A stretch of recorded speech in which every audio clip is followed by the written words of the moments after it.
আসসালামু আলাইকুম।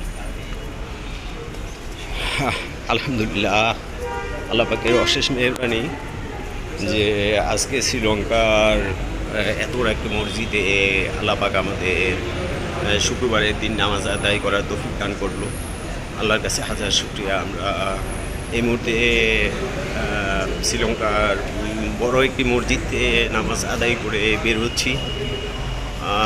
আল্লাহ পাক সকলকে হিদায়াত দান করুক, আমাদের সঠিক পথে চলার তৌফিক দান করুক এবং ঈমান ও আমলের রাস্তায় চলার তৌফিক দান করুক।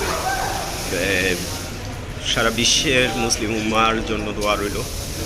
সকলকে আল্লাহ হেফাজত করুক, সকলকে আল্লাহ হিদায়াত দান করুক, ঈমানের পথে চলার তৌফিক দান করুক। আল্লাহ আমাদের মনের যেই আশাগুলো সকলের সকল নিয়তকে কবুল করুক।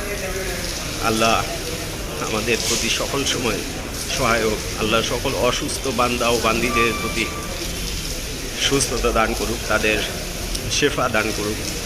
দোয়া করি, দোয়া রইল আমার জন্য, সকলে দোয়া করবেন।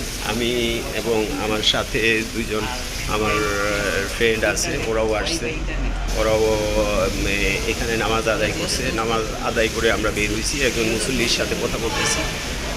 আলহামদুলিল্লাহ, আল্লাহর কাছে হাজার শুকরিয়া। সকলে আমাদের জন্য দোয়া রাখবেন। এই পর্যন্ত মলদ্বীপেও আমাদের বিভিন্ন মসজিদে নামাজ আদায় করা হয়েছে এবং শ্রীলঙ্কাতে এই মসজিদে আমি আগেও নামাজ আদায় করছি, এখন নামাজ আদায় করলাম। ইনশাল্লাহ চেষ্টা করব আবার শ্রীলঙ্কাতে অন্য যে মসজিদগুলো আছে ওগুলো তো নামাজ আদায় করার। সকলে আমাদের জন্য দোয়া রাখবেন, আল্লাহ যেন আমাদের নেক নিয়তগুলো কবুল করে। আসসালামু আলাইকুম।